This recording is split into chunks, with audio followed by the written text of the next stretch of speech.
Most villain teams in comics are just a bunch of evil people who happen to be in the same room. The Rogues are different. They're a blue-collar crime family with a code, a hierarchy, and actual loyalty to each other. So today, I'm ranking and explaining every single member from the bottom of the totem pole to the undisputed king. And the bottom, it's more interesting than you'd think. The top, Roscoe Dillon, is a man who dedicated his entire criminal career to spinning. That's it. That's the gimmick. He spins really, really fast. First showing up in The Flash number 122 back in 1961, the top sounds like the kind of villain a 5-year-old would invent during recess. But here's the thing, his obsession with spinning at extreme speeds actually grants him partial invulnerability and enhanced durability. The guy is legitimately harder to hurt than half the rogues above him on this list, and yet nobody cares. The top has appeared in fewer than 20 standalone comic appearances. He sits completely outside Captain Cold's core lineup, basically showing up when the writers remember he exists, which is almost never. Fans consistently rank him as the most forgettable rogue, which is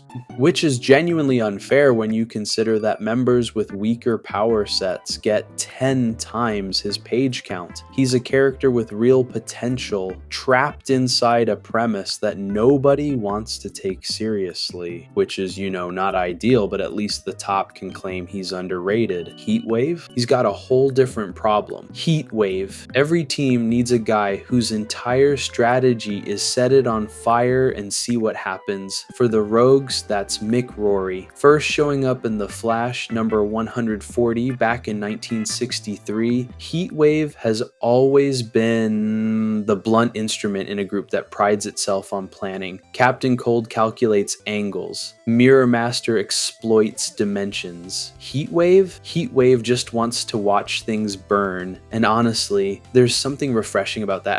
His whole deal is thermal manipulation technology paired with what can only be described as a deeply personal relationship with fire. Where other rogues bring strategy to the table, Mick brings accelerant. He's not outsmarting the Flash. He's just making sure the Flash has to run through a wall of flames to get to him, which is, not ideal. But here's where it gets interesting. Modern comics actually gave this guy layers. Writers peeled back the pyromania and found genuine trauma underneath, turning a one-note arsonist into someone you almost feel bad for. Almost. He's still committing arson on a weekly basis, but now there's a reason for it beyond Fire Pretty. The CW Flash series took that ball and ran with it, introducing Heatwave to a whole generation of fans who see him as way more important than comic purists ever did. Depending on when you started following the Rogues, Mick Rory is either the expendable muscle or a fan favorite. There's basically zero middle ground. But if you think Heatwave's lack of subtlety is a problem, wait until you meet the rogue who weaponized music. Pied Piper, Hartley Rathaway, is the rogue who never fully committed to being a rogue. And honestly, that's what makes him interesting. First showing up in The Flash number 106 back in 1959, Pied Piper built his entire criminal career around sonic technology. Weaponized sound, hypnotic frequencies. The guy could level a building or mind control a crowd with the right tune. On paper, that makes him one of the more dangerous members of the entire gallery. But here's the thing, Hartley never seemed to actually want to be there. Over his 60 plus years in DC Comics, Pied Piper has flipped sides so many times, it's genuinely hard to keep track. He's fought the Flash Flash, then helped the Flash, then worked as an informant for the Flash, then showed up fighting the Flash again like nothing happened. The man treats villainy like a gym membership he keeps canceling and renewing. He's also one of DC's first openly LGBTQ plus characters in mainstream continuity, which was a genuinely significant moment for the publisher. That kind of representation in a supervillain roster back when it happened wasn't exactly common, or happening at all, really. The fan debate around Pied Piper always comes back to one question: is he actually a rogue? He's betrayed the team, gone hero, come back, gone hero again. Some readers argue he's the most redeemable member of the group. Others say he was never really one of them to begin with, just a good person who kept wandering into bad company and staying too long. Either way, at least Pied Piper has moral complexity. The next guy on this list has a boomerang, Captain Boomerang. Let's talk about a man who decided his gimmick would be throwing boomerangs at the fastest person alive. And somehow, 6 decades later, he's still here. George Digger Harkness first showed up in The Flash, number 117, back in 1960, and his whole deal is exactly what it sounds like. He's an Australian guy who throws boomerangs. That's it. No Speed Force connection, no cosmic weapon, no telepathy, just a man, his accent, and a bag full of modified boomerangs. G'day Flash, catch this. Truly inspiring stuff. But here's the thing, Captain Boomerang has appeared in over 150 comic issues. He's outlasted villains with actual superpowers. He's outlasted villains with reality warping tech. He's outlasted villains that writers clearly loved more than him, and he did all of it by being too stubborn and too unpredictable to put down for good. In a team full of metahumans who can control the weather and bend mirror dimensions, Digger survives on preparation, cunning, and the kind of reckless confidence that only comes from having zero self-awareness about how outmatched you are. Well, he doesn't care that Weather Wizard can summon a hurricane. He's got a boomerang with a razor edge and a plan that's about 60% improvised, which is,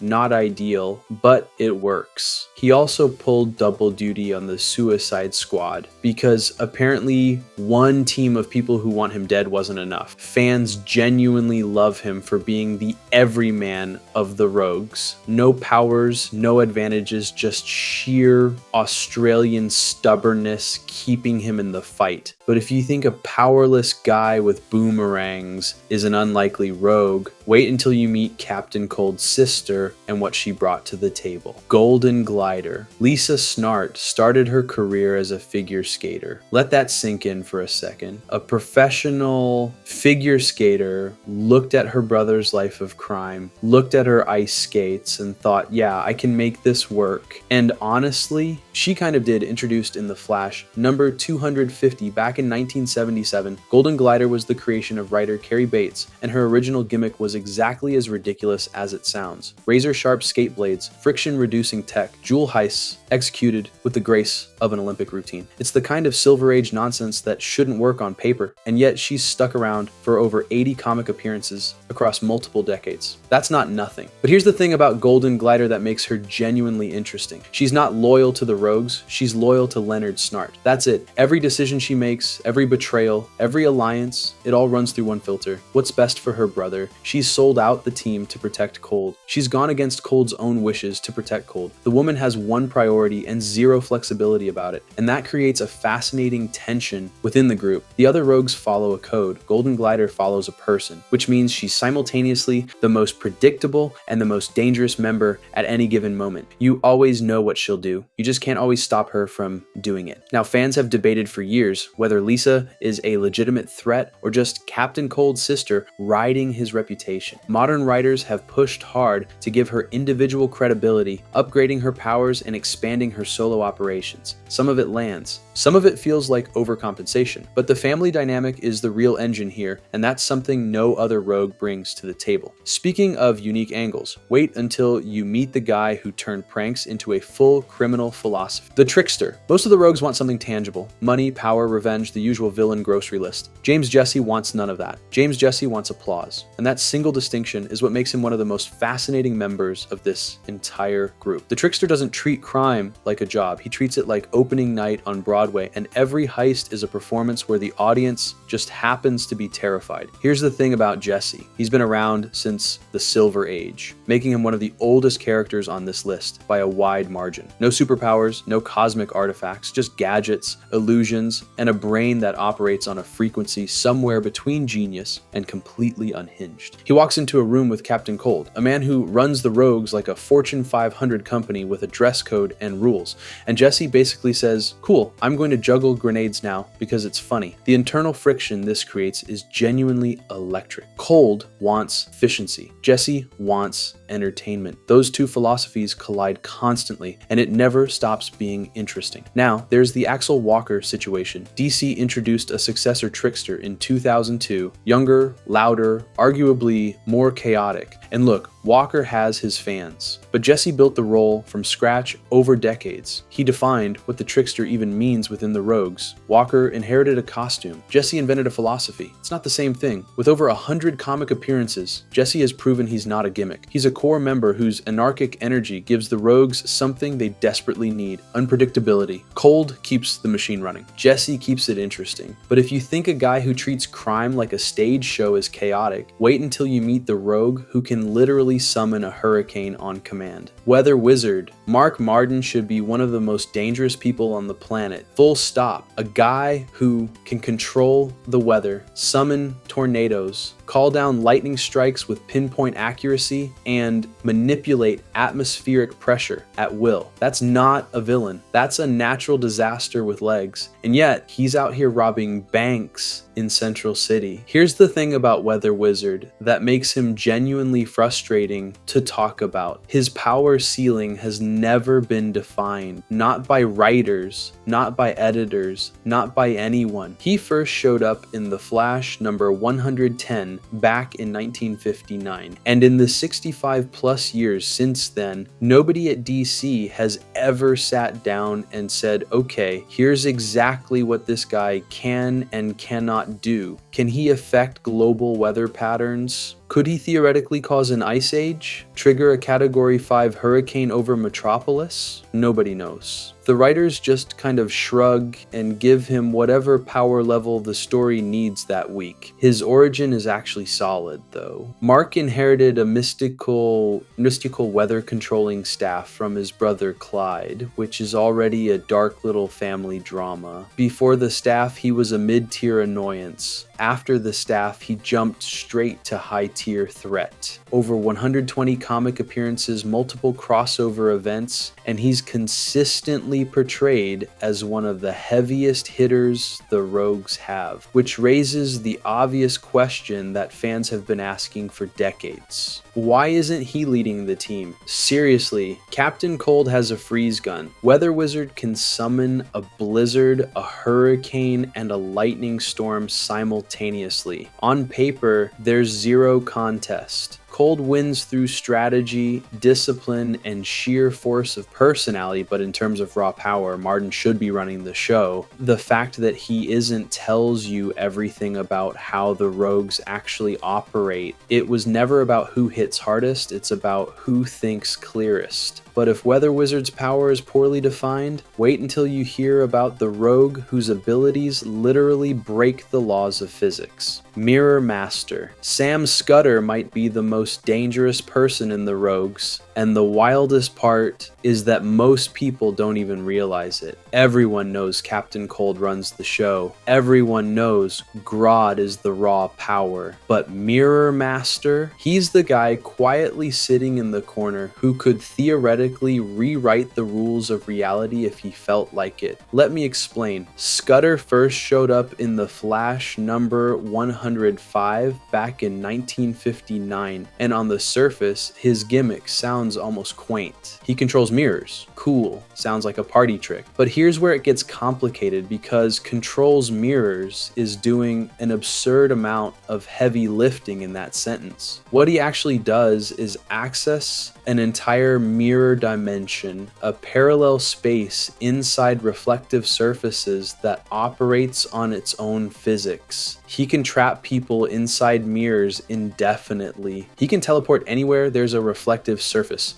He can create perfect duplicates of anything. He can warp perception, distort space, and pull objects out of a dimension that nobody fully understands. And that last part is the key. Nobody fully understands it. Not the fans, not the other rogues, and honestly, not even the writers half the time. The mirror dimensions mechanics have never been definitively locked down in canon, which means Scudder occasionally pulls off feats that straight up contradict what we thought his limits were. One arc he's just making illusions, next arc he's bending space like a discount Doctor Strange. The inconsistency is simultaneously his greatest narrative strength and the reason fans will argue about his ranking until the heat death of the universe. Over 140 comic appearances across 6 decades, Mirror Master has consistently proven himself as the most creative tactical mind in the Rogues after Cold. During the Rogues War, he wasn't just participating, he was orchestrating. Multiple story arcs have directly explored the tension between his intellect and Cold's authority, and the conclusion is always the same. Scudder could run the whole operation, he just doesn't want to. Whether that's loyalty, laziness, or something else entirely, nobody's sure. But if you think the guy who chooses not to lead is impressive, wait until you meet the one who does. Captain Cold Leonard Snart doesn't have superpowers. He doesn't have a magic wand, a mirror dimension, or a telepathic gorilla brain. He has a gun he built himself and the coldest nerves in the DC universe. And somehow, that's enough to lead every single one of the people we've talked about so far. Let me explain why that's insane. Captain Cold first showed up in Showcase number 8 back in 1957, making him the oldest continuously active Flash villain in DC canon. He's appeared in over 300 comic issues. He's been in every major Flash adaptation, live action, animated, you name it. The man has been a problem for nearly 7 decades, and he's done it all without a single metahuman ability. His freeze gun operates by reducing matter to absolute zero. That's negative 273 degrees Celsius. That's the temperature where atoms stop moving entirely. He designed this thing himself, which means Leonard Snart is sitting somewhere in a workshop soldering circuits together like a psychotic engineer, and then walking out the door to fight a man who can outrun light. The confidence alone is staggering. But here's the thing, the gun isn't what makes him dangerous. Leadership is. Captain Cold keeps metahumans, pyromaniacs, anarchists, and literal talking gorillas operating as a functional unit. He does this through sheer tactical brilliance and an absolute willingness to make the hard calls nobody else wants to make. He sets the rules, he enforces the rules, he decides who's in and who's out. And if you break rank, you deal with him personally, which historically has not gone well for anyone involved. The Rogues without Captain Cold are just a collection of themed criminals bumping into each other. With him, they're an organization. He's the reason Mirror Master doesn't go rogue. He's the reason Heatwave doesn't burn everything to the ground for fun. He's the reason the Trickster's chaos gets pointed in a useful direction instead of everywhere at once. Fans have debated for years whether his authority is real or just tolerated. Whether a non-powered human can truly command a room that includes Weather Wizard and Gorilla Grodd. And honestly, that tension is what makes him the most compelling rogue on the roster. But speaking of Grodd, there's one member whose raw power makes Captain Cold's leadership look less like authority and more like a polite suggestion. Gorilla Grodd. Every single member on this list follows a code. They're blue-collar criminals with rules, loyalty structures, and a shared understanding that the group matters more than the individual. Gorilla Grodd follows 0 of those rules. He's not here because he believes in the Rogues. He's here because occasionally it's convenient. First appearing in The Flash number 106 in 1959. Grodd is a hyper-intelligent telepathic gorilla with psychic powers that include mind control, telekinesis, and mental projection across distances that have never been given a confirmed upper limit. He's appeared in over 180 comic issues, led the Legion of Doom, and served as a primary antagonist in more Flash story arcs than most people realize. He is, by virtually every measurable standard, the single most powerful individual to ever carry the Rogues label. And that's exactly the problem. See, Captain Cold runs the Rogues through earned respect, strategic thinking, and sheer force of personality. Grodd could bypass all of that by thinking really hard for about 3 seconds. His psychic abilities theoretically grant him dominion over every other Rogue's mind. Every single one. Cold, Mirror Master, Weather Wizard, all of them. He could turn the entire roster into obedient puppets. And there's genuinely nothing they could do about it. So the question fans have been arguing about for decades is simple. Does Grodd serve the Rogues, or does he use them? And the honest answer is that different writers have given completely contradictory takes on this. Some runs portray him as a reluctant team player. Others make it pretty clear the Rogues are just pieces on his board, which is,